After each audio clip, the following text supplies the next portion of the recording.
Então, pessoal, tudo bem com vocês? Estamos chegando à Rede Brasil de televisão para apresentar mais uma vez o nosso De Papo pro Ar.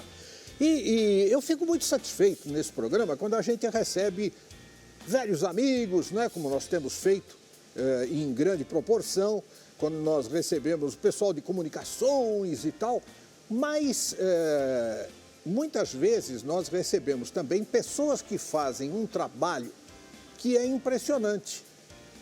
É um trabalho que a gente nem tem ideia o tamanho da dedicação que isso exige. Exige um de nós ou muitos de nós de corpo inteiro, de alma inteira, de cérebro inteiro. É o caso dessa moça que está aqui com a gente hoje e já vocês vão descobrir por que é que eu disse isso. A dedicação dela é uma coisa extraordinária. É a Luciana Maltic Capobianco. Tudo bem com você?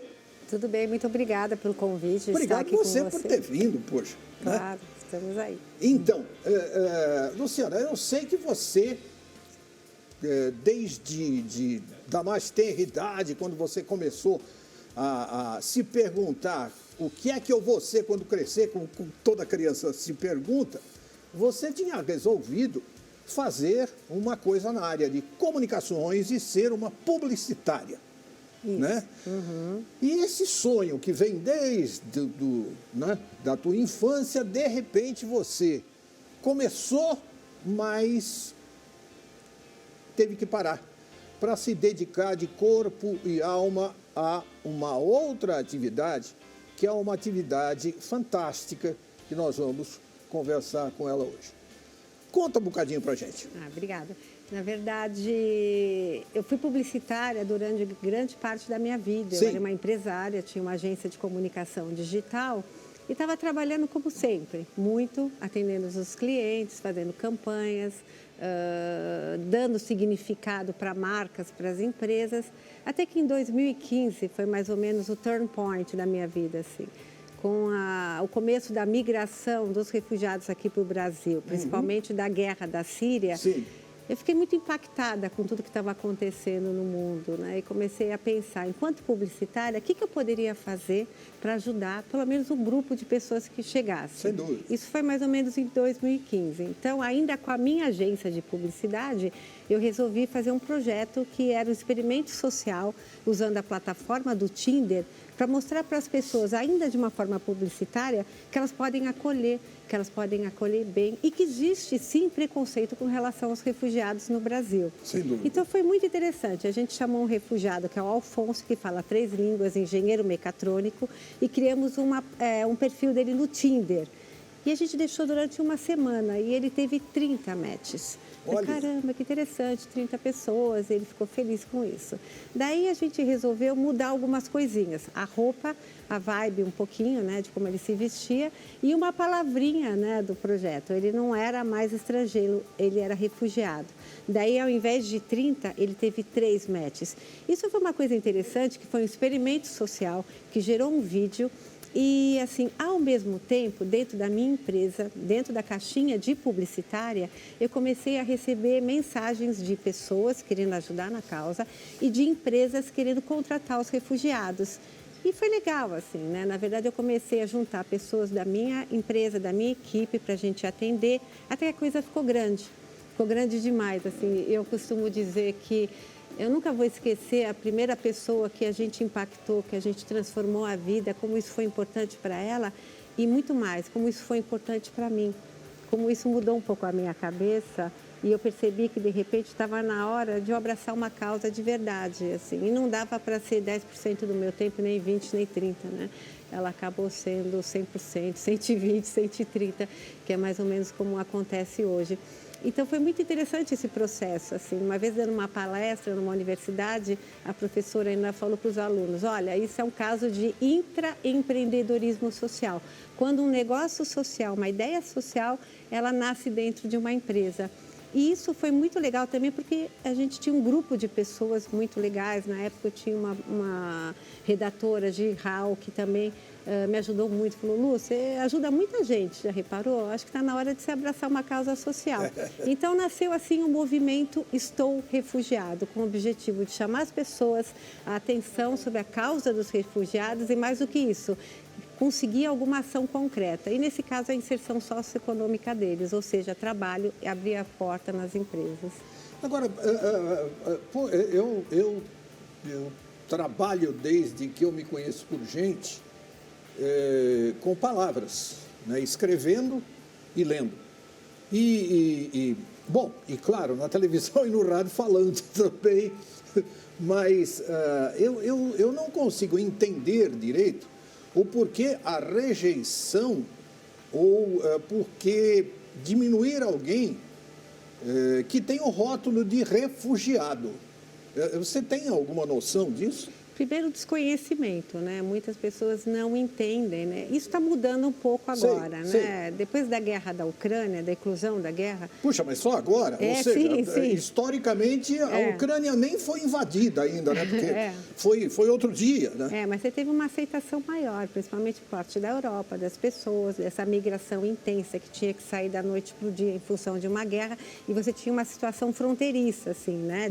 Terrestre, claro, que você poderia. Mas existe muito desconhecimento e existe sim preconceito, principalmente em função, e eu percebo muito isso, quando a gente trabalha muito com storytelling, né? Eu gosto muito, assim como você acabou de falar, a gente gosta muito e a gente acredita que através das histórias a gente consegue tocar os outros. Claro.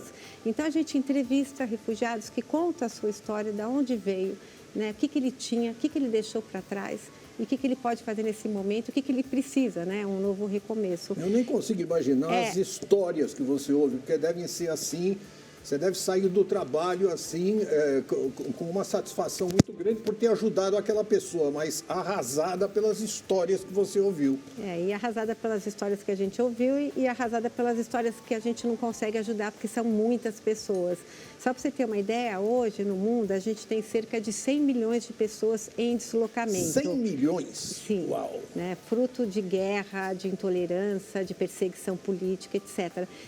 36 milhões dessas pessoas são refugiadas. E esse número só tende a crescer, principalmente agora com a questão das mudanças climáticas. A gente vai ter pessoas que vão ter que sair do seu espaço, porque aquele espaço já era, não existe, não dá mais água, qualquer coisa que possa sobreviver. E mais as outras coisas que vão pintando, como Gaza, enfim, né? Vizinhos nossos também mal criados aí. Bom, mas esse é outro papo. O diretor do programa, Ocimar, ele está me avisando que tem um vídeo falando sobre isso que você está me dizendo. Vamos botar no ar, por favor? Ser refugiado não é uma escolha, é uma necessidade. A pessoa, ela migra, ela busca asilo e refúgio em outro país quando ela não tem outra opção no país de origem. Ela precisa sair, ela precisa viver, ela precisa lutar pela sua vida.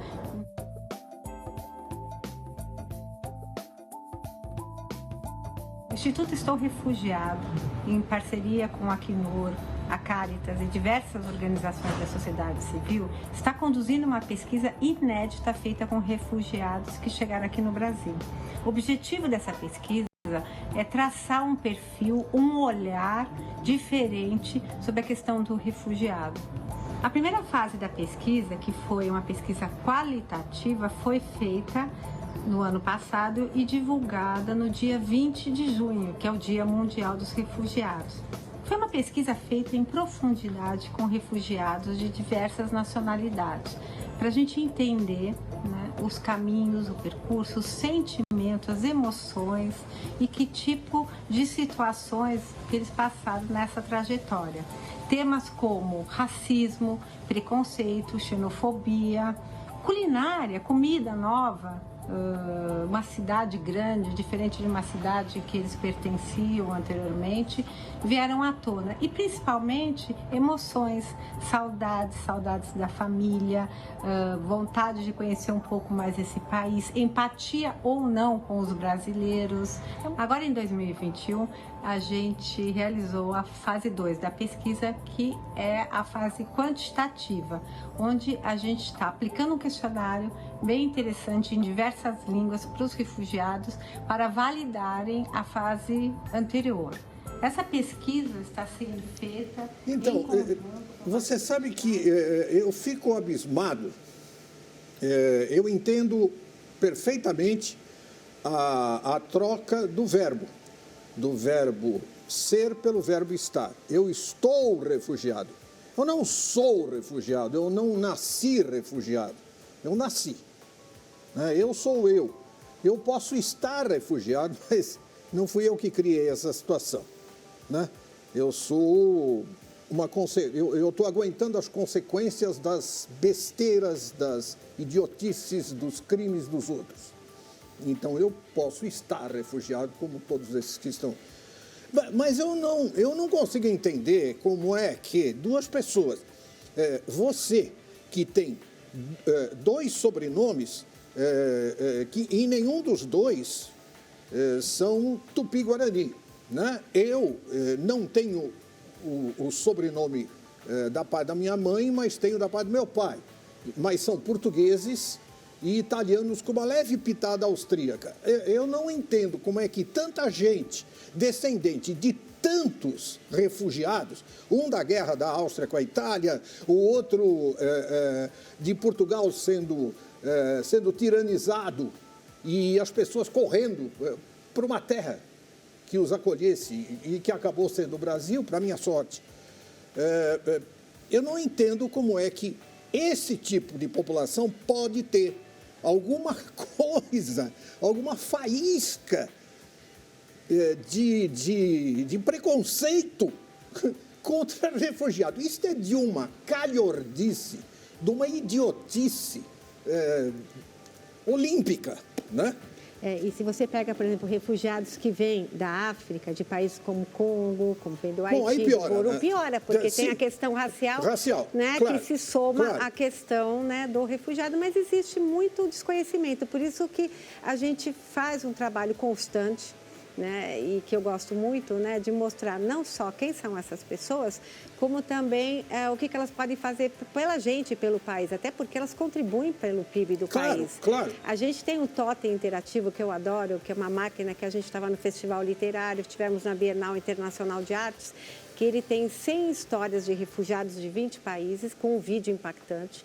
A pessoa coloca o headphone, ela ouve um vídeo de 30 segundos, eu sou a Mami do Congo, eu não escolhi estar aqui, eu vim, eu dormi na rua, eu saí de lá por questões políticas, eu morro de saudade, por aí, Quando a pessoa ouve esse vídeo, ela está bem impactada, a máquina entrega uma surpresa, que é um papel, currículo, e fala, agora o destino de você está unido, ajude Mami, Papi, Mohamed a encontrar um trabalho. É um sucesso. As pessoas choram, as pessoas abraçam e as pessoas empregam, que é o mais legal, entendeu? Hoje a gente está indo num evento com essa máquina, não canso com essa máquina, eu dirijo se precisar, se não tiver recursos para levar, entendeu? Porque eu acho que a gente consegue, quando a gente muda a vida de um refugiado, a gente não pode esquecer uma coisa, a gente está mudando a vida de muita gente, principalmente da família a vida do mundo. E da família que ficou lá. O planeta é mudado quando alguém recebe uma tarefa que ele não podia exercer antes, porque ele é um refugiado.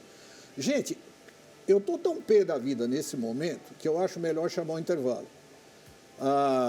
Eu estou meio mais para lá do que para cá.